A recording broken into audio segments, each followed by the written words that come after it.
Hello, and welcome back to another episode of Lila's Herbal Revolution. Today, we are doing a bit of a deep dive into symptoms versus the root cause.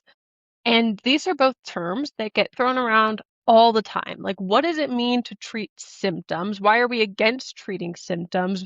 What is your doctor treating when he works on you? And then we're going to talk about the other side of this, which is the root cause healing and some of the gaps that people are falling into in that sectional space as well. So, by the end of this episode, I hope that you have a better understanding of what's going on inside your body and what it actually means to come back into balance. And when we say come back into balance, it's like really soft language. Like it doesn't hold the potency I want it to. You don't think about you have some chronic or complex disease. You're dealing with an autoimmune disease, and somebody's like, you just need to come back into balance. Like, I fully get how that is very flowery language. I just don't know how else to convey at the end of the day. That is what this is about, restoring balance and harmony and function to your body so it operates as it should. So, we're going to do a little bit of a, kind of dive into all of this. And I think it'll give you a new expanded perspective on your own health, or if you work with people, how you work with them, and what some of your own philosophies are around that topic. Some practitioners out there think it is unjust to treat symptoms, and they won't do it. Other practitioners will only treat symptoms. And so there's this methodology that lies behind I don't want to say a healer's work because I don't like the word healer, but somebody who works in medicine, be it conventional or plant medicine, there are philosophical decisions that have to get made when you are designing a protocol. And the obvious answer to that is, well, couldn't you put that decision up to the person that's sitting across from you and say, would you like me to treat your symptoms or treat your root cause? And that is true, you could, but I think the public at large doesn't necessarily perfectly understand these things either. So it's all a lot to sort and sift through. And we're going to start today by peeling back some layers of this onion. Now, I want to remind you guys that the Path to Practitioner Potency Mentorship Community is open. We are still accepting new members. It is a rolling monthly subscription where you get access to this community. Monthly trainings, monthly live Q&As, materia medica deep dives. There's some bonuses like workshops getting added, and you get a discount on guest master classes that are happening.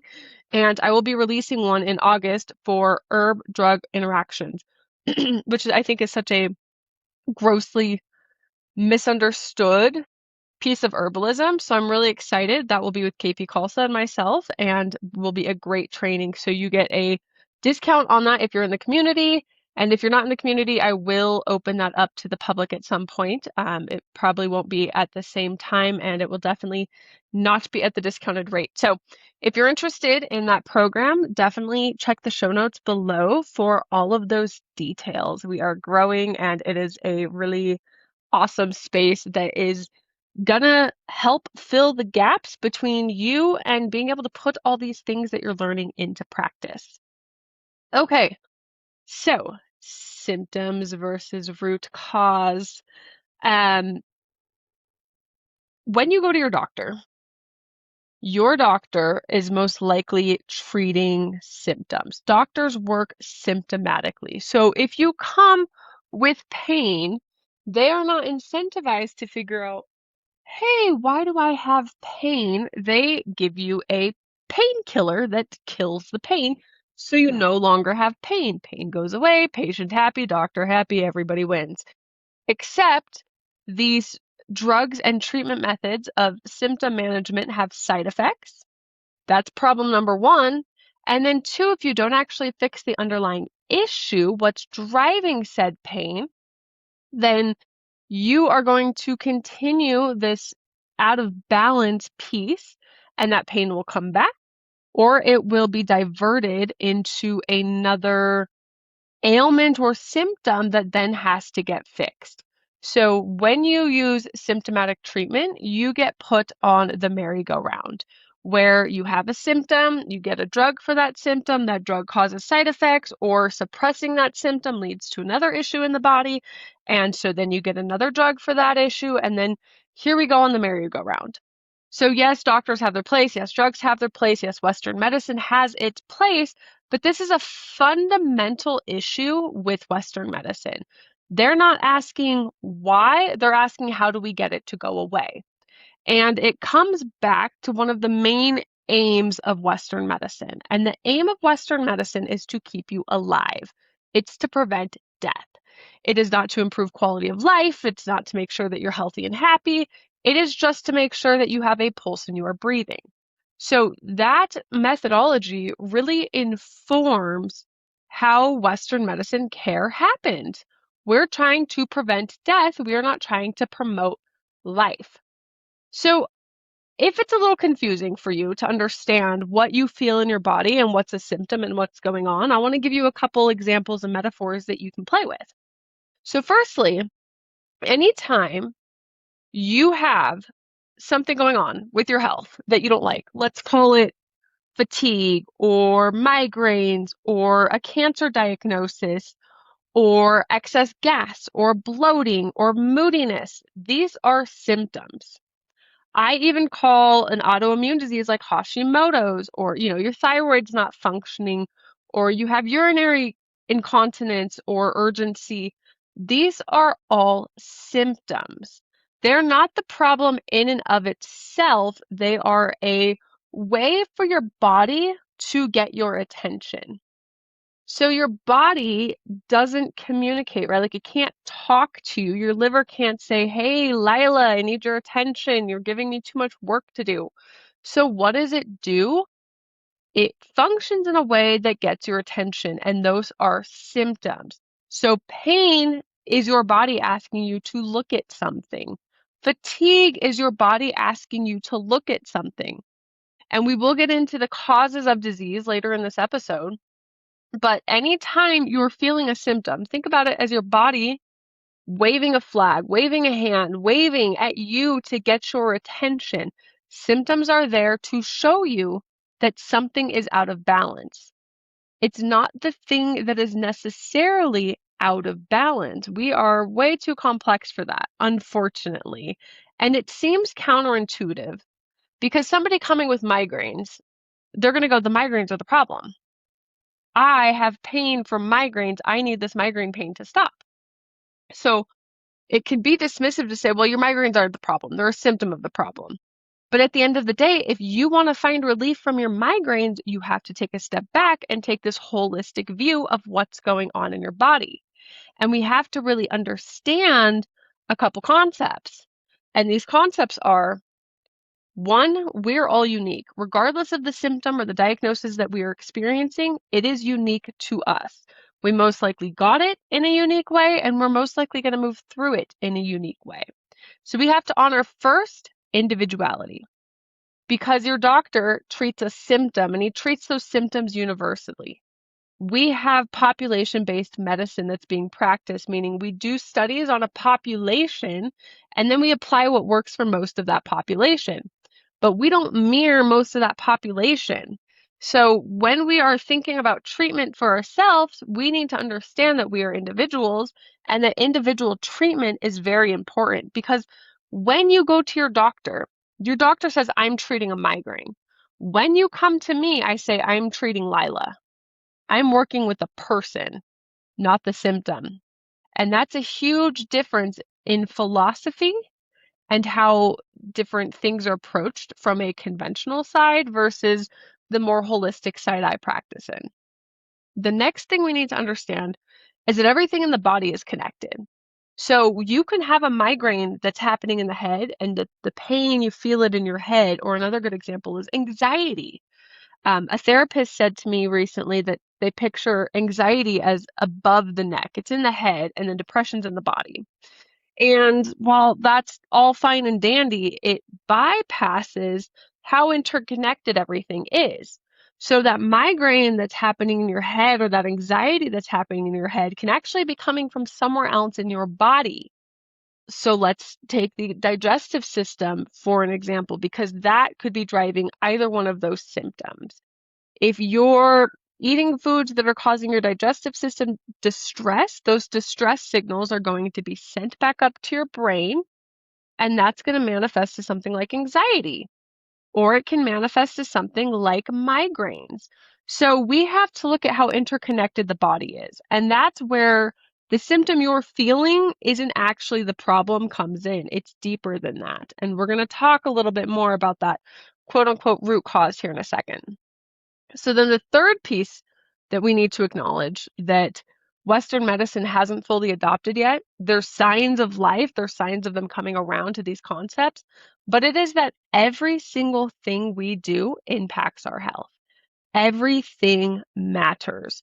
So the way we start our morning, the breakfast we're eating, the relationship we're having, who we are interacting with, our jobs, our stress levels, how much we're exercising, how much water we're drinking, all of these things are going to influence our health.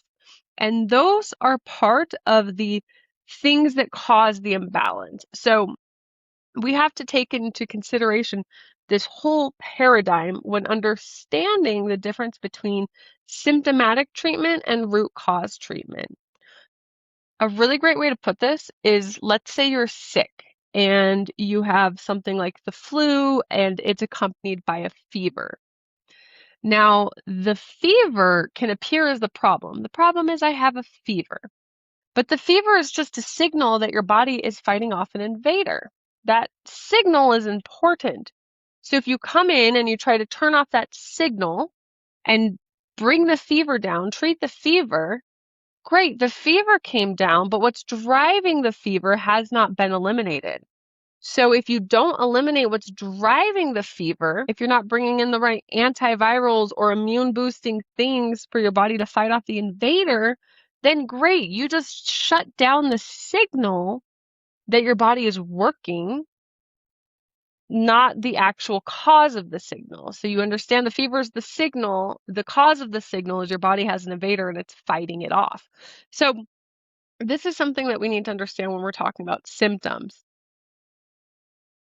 And I really want to just anchor us on the fact that we're all unique, everything is connected, and everything matters when we are looking at symptoms. So many people I work with, or I talk to, or I interact with, or I experience out in the world have chronic symptoms. And they've gone to their doctors, and their doctors can't figure it out, and they refer them out to specialists, and the specialists can't figure them out, and everybody starts looking at them in a silo. So, women have low hormones. We prescribe them hormones instead of figuring out why they have low hormones. Or somebody has cancer. We look to eradicate the cancer. We don't look to understand why the body has cancer in the first place.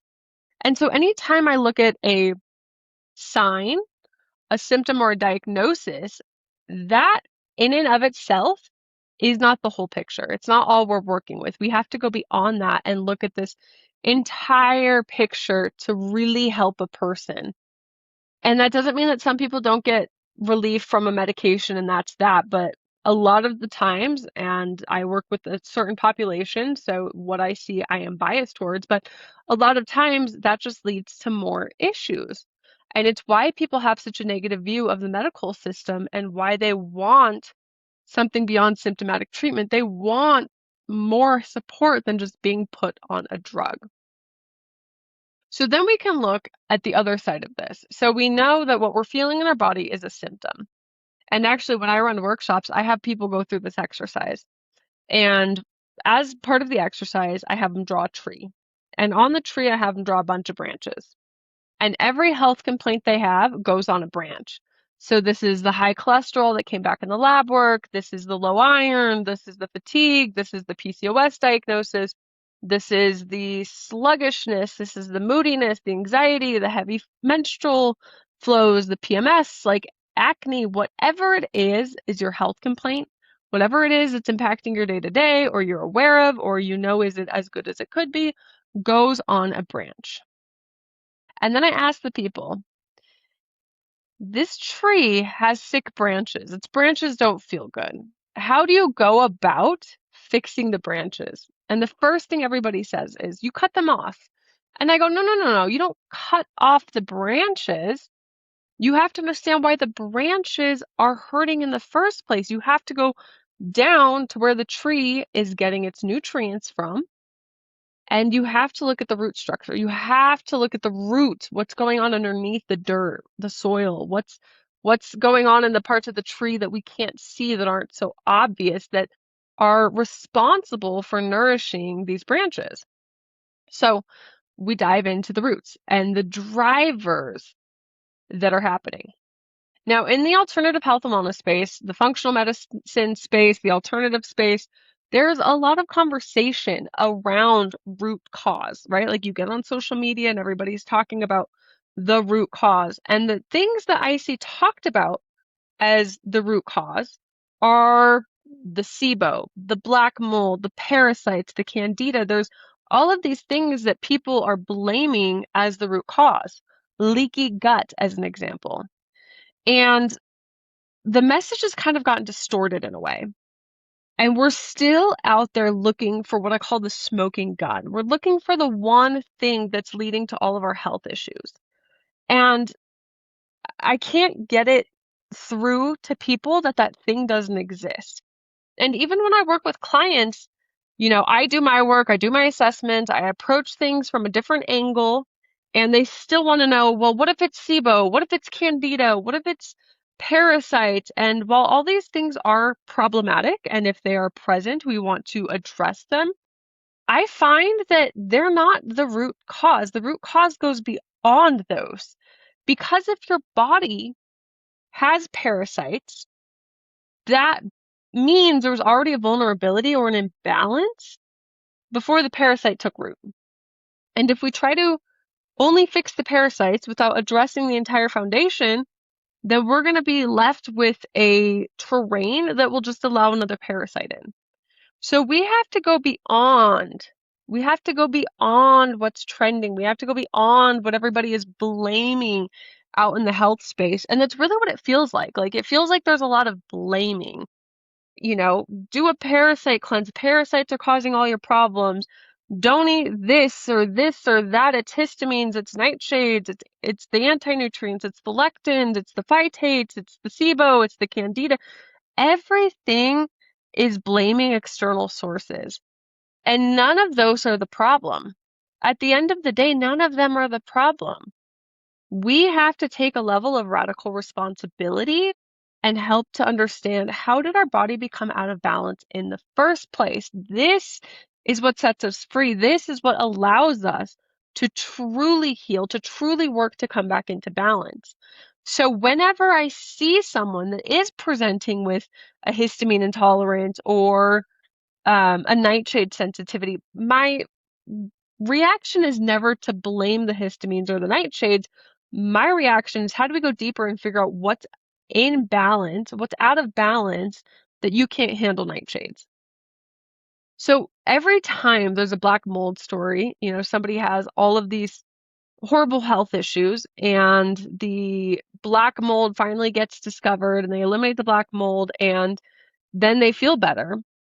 What's interesting to me about these stories is that there's usually someone else in the house. Maybe it's a family, maybe it's a husband, and that person or these other people inside the house aren't impacted by the black mold as this one person is, which tells me it's not necessarily the black mold, it's the terrain or the person that's dealing with the black mold. So in the health spaces, I just want people to understand there's no quick fix and there's no smoking gun. There's never one thing that you can point to and say that is the root cause of all of your health issues. It just doesn't exist. And people chase it because they want an answer. They want something to, I don't want to say blame, but they want something to make it all make sense. And, if you can blame it on a parasite, then it all makes sense and you eradicate the parasite and the problem's gone. But that doesn't actually address the entire picture of how did we come out of balance in the first place. Because like I said, our body is designed to ward off invaders.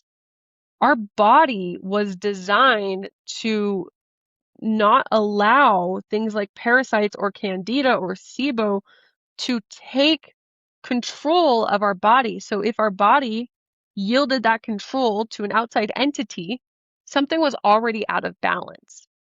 So understanding how to get to the root cause is really important.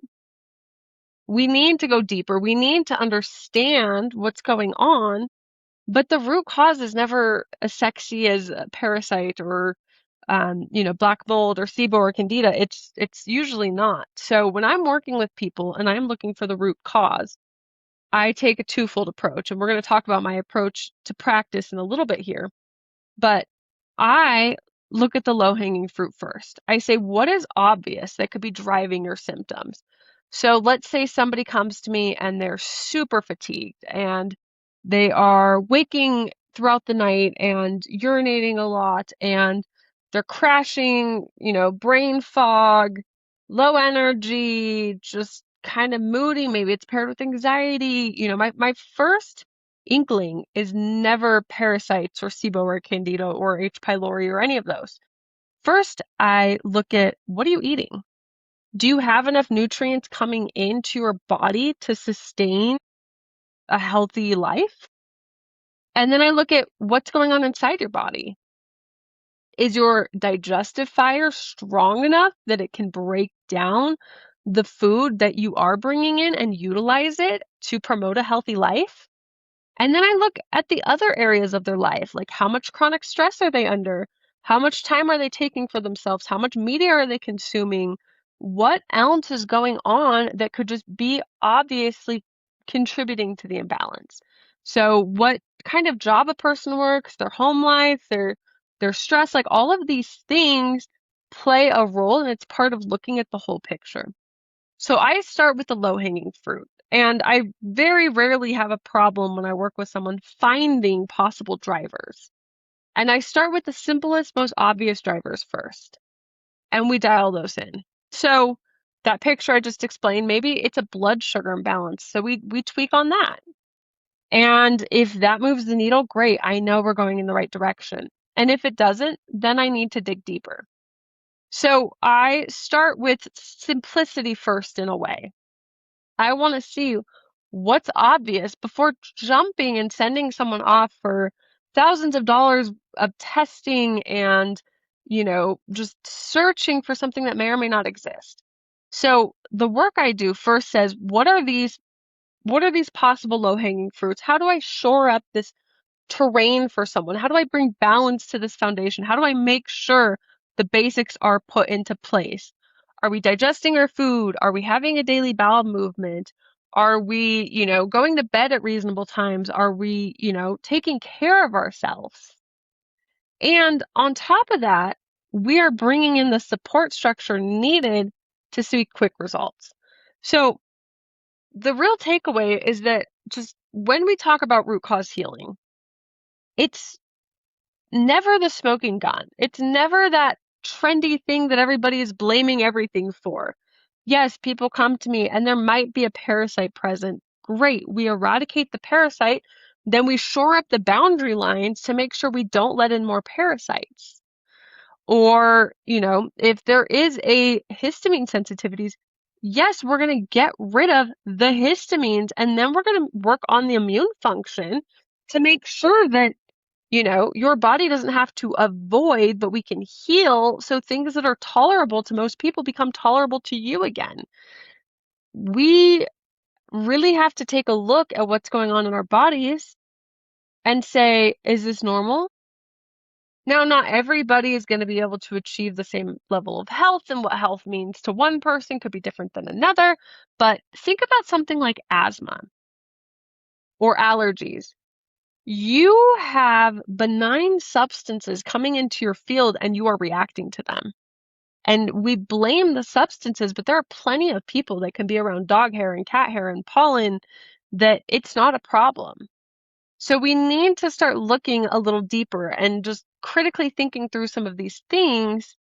And it's not to blame, and it's not to say everybody should be perfect. And it's not to say that you shouldn't, have any reaction to your environment, but we should be resilient. And we should strive to reach the place of dynamic health or we can come into contact with something that's not perfect for our health and it doesn't throw us out of balance. So when I'm out of balance, like, smelling someone's perfume might really send me. It might really just agitate me or give me a headache or all these things. And while, yes, smelling smelly fragrances is not helpful, it's not something we should be doing. Those are toxins. There's plenty of people that can come into contact with that scent and not have a reaction. So how do we build up resilience in our terrain? How do we take out the things that are leading us to an imbalance? That in my head is the root cause. What is throwing us out of balance that allowed something to take root? And again, that can be rooted in many, many different places in the body. And most of the time, it's multifaceted. It is the chronic inflammation and it's the doshic imbalance from, a stack of what you're eating, your environmental factors, and how you're spending your downtime. Like, it's never one thing. There's never one thing that makes or breaks your health. It is the pattern, it is the accumulation, it is multiple things pushing on you in an opposite direction than you want to go on. So our doctors create a bit of a tunnel vision, only looking at symptoms, but the alternative health and wellness space can also create its own sort of tunnel vision by this root cause culture trying to blame all of these external factors, trying to blame things outside of ourselves. And again, it's not about blaming, it's about bringing in an awareness to figure out what is out of balance. So Ayurveda talks about the cause of disease being too much, too little, or the wrong kind. And if we look at everything in our life, are we getting too much, too little, or the wrong kind? Am I talking too much right now? Or are we talking too little in our lives? Like, either one of those can be an imbalance. Are we exposed to too much coldness or not enough heat? Are we getting in too much, carbohydrate and not enough protein? Like, everything is about maintaining a balance. And that imbalance can come from any single input in your life. And as you kind of go through your day, just start observing. Am I getting too much, too little, or the wrong kind of something? Think about the meal composition or how much coffee you're drinking or, how much water you're drinking, right? You can drink too much water, you can drink not enough water, or you can drink water that's polluted, and that would be the wrong kind. So it gets really interesting and the game gets really fun when you start garnering these awarenesses and you just start paying attention to all of the things going on in your life. Am I getting too much stress from my job? Am I not getting enough stress, right? Like, is life not pushing me enough to build my resilience? Or am I getting the wrong kind of stress? Stress, that's too heavy or too much to deal with. It's really fun when you start just opening your perspective. And I think it starts with kind of getting out of the echo chambers that exist on both sides of the fence, be it the medical system or the alternative health and wellness space, and bringing it back to you right here, right now. That's something I try really hard to emphasize when I'm working with people one-on-one is how do I make this sustainable? I can make all my observations. I can give you tools. I can guide you. We can get you back into balance. But at the end of the day, if we want this to be sustainable, you have to start making your own connections. And even a connection as small as, wow, you recommended this herb. I took this herb. I felt better. That is still bridging these inputs and helping you make connections. And the more of these connections you can identify, you'll start seeing in your life what feels good, what doesn't feel good, what inputs give you what outputs, and you can make life more sustainable because at the end of the day, you are the one sitting in your body. You are the one with the tools. You are the one that has to kind of tune in and be an active player to move you through whatever health symptoms you are feeling. So I try to really empower people to build out their toolboxes of natural healing modalities they can use and tune in to the inputs and outputs that exist because at the end of the day, they will be able to really support themselves in a very sustained way if they can identify, oh, I do this, it feels good. I do this, it feels bad. Now, you'll still need to bring in other tools and materials. Like, I think everybody's probably going to need to supplement because of mass deficiencies. I think herbs are a missing link for so many people and ailments and bodily imbalances. And not everybody is an expert in picking herbs or dosing herbs or figuring out the right type of herbs. So I still think that there's guides and checkpoints, but you driving and you understanding and you being able to tune into your body and feel things is going to really be beneficial. And it can even be like tuning into who to work with and who not to work with, or who to give your money to and not who not to give your money to, or like all of this awareness drives back to every part of your life, what job to take, what job not to take, what employee to hire. Like we just start paying attention to what's going on around us and how it makes us feel. It will give us a lot of information. But a lot of times before we can even get to that point, we kind of have to clear the muddy waters and we kind of have to recalibrate because we're so out of whack that the signals we're getting from our environment can be a little out of whack. So know that. So one thing I wanted to emphasize is how the three big herbal traditions handle symptoms versus root causes, because this is really interesting. So I'm trained from a planetary perspective, meaning I bring in Western herbalism, Ayurveda, and traditional Chinese medicine. Western herbalism, and this is a little bit of a blanket statement because I think within Western herbalism, there's a lot of different opinions and practice styles and things like that. So keep keep that in mind. But when I say Western herbalism, that is the herbalism being practiced in North America and in Europe and just kind of what has taken root and gotten popular. So when I think about Western herbalism mirrors Western medicine in a lot of ways. It is kind of stuck in that same structure. It doesn't have a different assessment method. It is, using kind of Western diagnostic tools, and it can get stuck in use this herb for this symptom, use this herb for this disease. Now, I think you can be a really good Western herbalist and practice that way, but I do think you kind of reach a limit without some other tools or a system of energetics. So Western herbalism is very apt to treat symptoms. Somebody's not sleeping, we give them a sedative. Somebody's tired, we give them a stimulant. Somebody um, is inflamed, we give them an anti-inflammatory. So Western herbalism in general is totally okay treating symptoms. Your nervous system's out of whack, we're going to give you a nervine. It really does kind of fall the closest to the Western medical model out of all three of the big herbal systems. For right or for wrong, I'm just providing information. So next we have Ayurveda. And Ayurveda is really interesting because while it does address the root cause and what it takes to live a healthy, balanced life, it also treats symptoms. So the very immediate goal of Ayurveda is to get the doshas back into balance. So we know that the doshas are a short code for certain imbalances in the body. And when you come forward or you go see an Ayurvedic practitioner, an Ayurvedic doctor, the goal is to treat the doshas. And it's almost symptomatic treatment because it doesn't care how the doshas got out of balance. It just cares about getting the doshas back into balance. So Ayurveda will treat symptoms. And Ayurvedic treatment truly does go beyond just the doshas, but as a general statement, like it's a fully fledged medical system, and some of the things we do work just to improve symptoms. Some of the things we do are just to get the doshas back into balance. Some of the things we do are more root cause or focused on prevention and longevity. So Ayurveda is an interesting mix of all of these pieces, and I would say it probably mirrors how I work the closest, and I will touch on that in a little bit.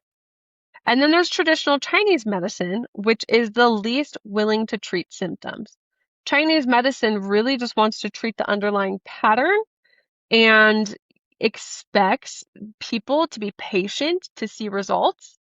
And so they want you to fix the pattern. And maybe they'll bring in symptomatic treatment occasionally for like sleep because it's so important. They might give you a sleep herb instead of waiting for that pattern to correct, or maybe even something like pain because leaving people in pain is not necessarily the most compassionate thing to do either. But as a general statement, Chinese medicine doesn't want to treat symptoms. It wants to treat the underlying pattern. Now, treating the underlying pattern, this is the root cause, is the underlying pattern, the reason we're out of balance in the first place, is the most efficient way to work. However, it takes the longest to see results. So this is a challenge with using traditional Chinese medicine on a Western population. We are trained to get quick relief. When we go to a doctor and we take a medication, that medication is very potent and we feel it quickly. We take a painkiller, we don't have pain. We take a Xanax, we relax. We take a Valium, I think that's a sleep one, then you go to sleep, right? Like Western medicine has big, bold, blunt tools and you feel them. And because that's what most people experience, they expect herbs to work that way. They expect natural healing to work that way. And when it doesn't, and when they don't see quick enough results, they give up on it. And we don't want them to give up on it. So it's this interesting balance to maintain of getting people to stick with their protocols and the work while being patient when we're not trained to be patient. We live in a very instant gratification kind of society. And so when we don't have that instant gratification, we think things aren't working. So traditional Chinese medicine in its, I want to treat the underlying pattern, not the symptom, is the most efficient. But because you don't see quick results, people don't stick with it. And this population really, for the most part, doesn't take to that level of treatment very well. So what I do, I am not a purist by any means. I don't believe you should only treat symptoms. I don't believe you should only treat the root cause. I believe in a more balanced approach of how do I help this person the most in front of me. And usually when people are coming to me, they don't feel good. They want change. They're tired. They don't feel good. Their period cramps hurt. They have headaches. They have migraines. I want to get them feeling better quickly, as quickly as I can. And if I can get them feeling better symptomatically, I will. So my approach blends a symptomatic and root cause approach. Because if I can get a person relief and they can build trust in me and they can build trust in natural healing and what it has to offer, and they can create space in their field to even have the energy and the motivation and the want to do deeper work, then we can get to the root cause. So my goal is to help people feel better and bring in some sustainability root cause stuff together. So usually with a protocol, like some things might be, let's get you feeling better quickly. Other things might be, let's start building in the sustainable patterns and habits and get this to be sustainable. So the argument to treating symptoms is that if you treat the symptoms, people will be done. They will take the symptomatic treatment, that'll be good enough, and they won't continue on for further work, which is true. Some people are like, well, I feel good. They don't necessarily understand how important it is to go that layer deeper and fix what was driving the symptoms. But that's not necessarily something I can control. I can only take people as deep as they want to go. I can only offer the person the health level that they want to achieve. And if all they want at the end of the day, if all they're willing to put in is enough to feel better and we can manage symptoms naturally, great. They're not going to get the side effects of pharmaceutical medication. They're going to feel better. That is still a win in my book. The thing about healing is it takes time, money, and resources. And everybody has a different combination of those that they're willing or able to contribute to their health. And some people are really only interested in taking the edge off, and that's enough, and they can go on and maybe they come back eventually because they're ready to do the more sustainable work. Maybe they don't. Either way, I think they're improved or in a better place than if they hadn't gone through that process. So that's where I land. I don't get dogmatic on either side of the fence, but I do think when we only treat symptoms without this wholer lens, this wholer picture, this wholer understanding, or this explanation to the people we work with, then we are doing a disservice because somebody can come to me with a migraine and I can give them some herbs that will turn off the migraines. But if we don't sit to fix the underlying cause of the migraines, then something in their body is still out of balance and it's still going to be causing problems, even if we can't feel the problem. So I, like I said, try really hard to bring in this education, to bring in this sustainability piece. But at the end of the day, I can only take people where they want to go. So I can guide, I can lead, I can educate, but it's up to the person sitting on the other side of me to determine how fast, how deep, how all of the things they're ready to go. So I hope as you're listening to this, you are considering your perspectives on working with symptoms versus root causes for your own healing, or if you're a practitioner, for the healing you do with other people. Now, the interesting thing about herbs is some herbs work symptomatically. Some herbs work in a way that restores balance in the body in a way that doesn't necessarily rely on you changing habits or patterns. And it's almost a blend. Like herbs almost offer this interesting blend of root cause healing versus symptomatic healing. And some herbs are both, some herbs are one, some herbs are the other. And a lot of herb books don't actually distinguish from the different facets of that. So it goes a layer deeper and it gets a little complicated on, am I actually working symptomatically here, or am I working on the deeper root cause work? It's not always obvious, and there is some overlap and intersection of those approaches, which is really interesting. So one reason I think that the dogmatic approaches on either side of the fence are better left alone and to the wayside.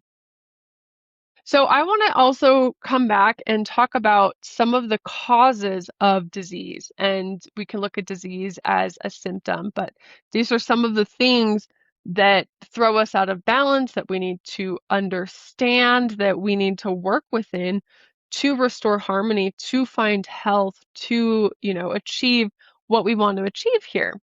So I would be remiss if I didn't mention a genetic or constitutional component. So in Ayurveda, we talk about the dosha system, which tells us what our constitution is. So every one of us has a constitutional blueprint. And this blueprint basically tells us what can go wrong. It tells us what we're predisposed towards. So when Ayurveda talks about the doshas and what dosha you are, doshas actually mean destruction. Doshas are what can go wrong. Doshas are corrupt. And so if somebody has a certain dosha, it shows where the imbalance is in their body and what can go wrong because of that imbalance they're predisposed to. So if you have, a Vata constitution, you are going to be predisposed to Vata diseases like pain, migraines, osteoporosis, osteoarthritis, debilitating, depleted diseases. If you are a cophogenic constitution, then you're going to be predisposed to heart disease or obesity or diabetes or these more excess-driven diseases. Or if you are constitutionally pitta, then you are going to be predisposed to these more inflammatory conditions. Maybe it's not autoimmune disease, maybe it's gastritis, maybe it's acne, these things that are inflammatory because your body already has a tendency, because it started out this way, to run hot, and that shows us what can go wrong.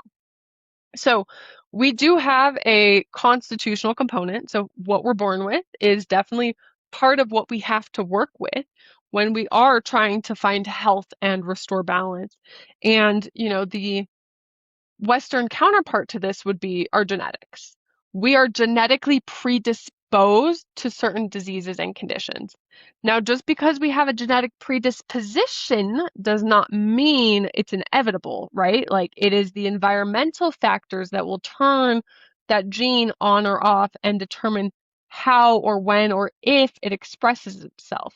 So the study of epigenetics shows us that genetics aren't fixed.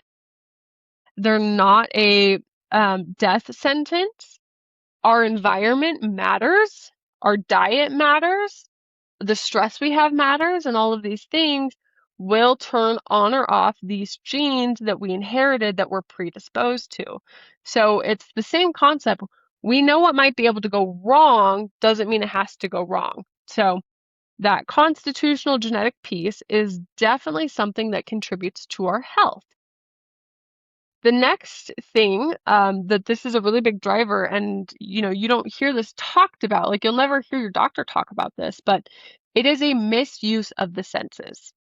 A misuse of the senses is overeating rich foods. It's exposing yourself to excess noise. It's excess screen time or too much consumption of social media. It's too much loud music. It's too much talking or not enough talking or smelling too many funky smells. All of those things throw us out of balance. So when we misuse the senses, we're giving our bodies too much to process. And when our bodies can't keep up on that processing, it leads to toxins in the body. So think about when you eat too much food, your body cannot digest and assimilate that all. What is left is toxins in the body. Or if you think about um, everything that you have to process that you just saw on social media after doom scrolling for an hour, your mind then has to process that. And anything it doesn't process gets turned into this sticky ama or toxins in the channels of your mind, and it starts clouding your judgment because we aren't processing all that we're intaking. Or if we're smelling a bunch of toxic, funky smells, then these toxic, funky smells are going to be too much for our body to process. Like our liver has to deal with those funky toxic smells coming in. And if we have too much and our liver gets overwhelmed and overburdened, then we're going to have an underfunctioning liver and all of the detoxification that needs to happen won't happen, and it's going to back up into imbalances and disease states. So a misuse of the senses is a huge driver for disease, as is suppressing natural urges. So when your body has a natural urge to do something like sneeze or yawn, or it's hungry, or it's, see, I'm gonna yawn, or it's thirsty, or it needs to cry, these are natural urges, and we have to honor those natural urges. Our body is trying to move energy out. And if we continue to stop moving energy out when our body says move energy out, that's going to distort and disrupt the flow of energy in our body, which will lead to imbalances. Other things that contribute to the cause of disease are digestion and weak agni. So anytime our digestion is out of balance, think about it. Our digestion is a barrier between us and the outside world, and it's how we assimilate nutrients. It's how we take food in and we turn it into us. But in order for it to, be broken down and assimilated and absorbed as nutrients, those digestive functions need to be working. So for a myriad of reasons, digestion drives health. And when digestion comes out of balance, it leads to things like parasites or candida or SIBO taking root. It leads to things like we can't digest and break down our food and we get nutritional deficiencies. It leads to chronic inflammation. So digestive health is really, really important. And I would call digestion an underlying root cause driver. I would also call like blood sugar imbalances an underlying driver, chronic stress is an underlying driver, blood sugar imbalance is an underlying driver. All of those things are deeper issues that drive different symptoms. Low stomach acid as well, that's back to digestion, but that is a really common one I see. And then we have to take it a step further, and then we have to go, okay, why is this out of balance? So that's where the detective work comes in, and we're thinking, antibiotic use or NSAID use or stress or funky foods in the diet, like all of these things impact us. And the health that we inherit from our parents, were we born vaginally or via C-section? What birth order are we in? Were we breastfed? Like all of these things are going to contribute to the terrain that we inherited, and they're going to be predisposing factors to states of disease. Um, And then the other thing that I want to add for causes of disease is timing. Seasonal cycles, our circadian rhythm, how in tune with nature are we living?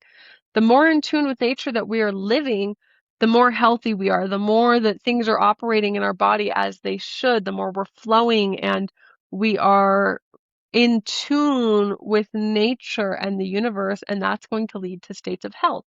But if we are in summertime and we are eating a bunch of foods that are super hot and drying, then we're going to throw ourselves further out of balance and we're going to have this compounding effect of challenges. Like if we're in the dead of winter and we're eating a bunch of watermelon, then that's going to throw us further out of balance. So that, living with the seasons, eating in season, listening to the cycles of our body, like when we should wake up or when we should sleep or the menstrual cycle, all of these things are going to be really important in keeping us in balance.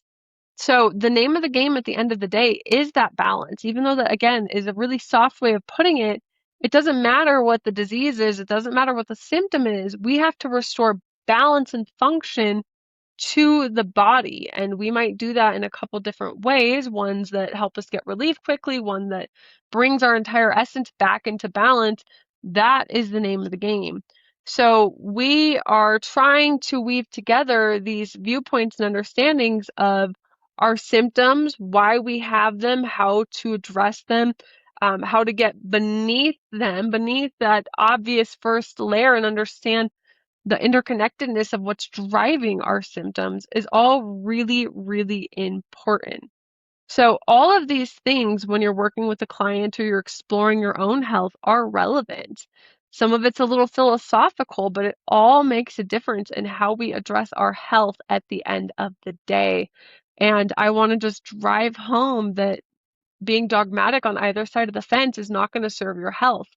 Ayurveda is the middle way. It is the path of boringness, honestly. It's not living in the extremes. It's doing things in a very balanced, thoughtful way that is the middle path. And I think that we need to remember that when we're looking at both sides of the fence and our own health and working with the health of others, that it's just all these little pieces that come together that create the balance that we are seeking. And that balance is us feeling good in our bodies and in our minds and being able to have the energy and the juice that we want and need to flow through life.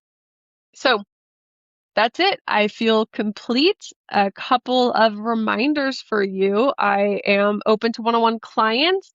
And if you're interested in working together, my website just got done and it's in the link below. I also have the link to the Path to Practitioner Potency group if you're interested in that mentorship community. It's really affordable and accessible, and it's a really great value. If you are curious if it's a fit for you, you are welcome to email me. That is also in the show notes. And I'll put my pattern assessment in the show notes. So I find that there's two main patterns that really drive people's imbalances. And it's either we are depleted or we are toxic with an overburdened system. And so you can take my quiz and see if you tend towards depletion or overburdened or maybe even both and get a little information and insight on that down below in the show notes. So that's it. I really appreciate the viewership.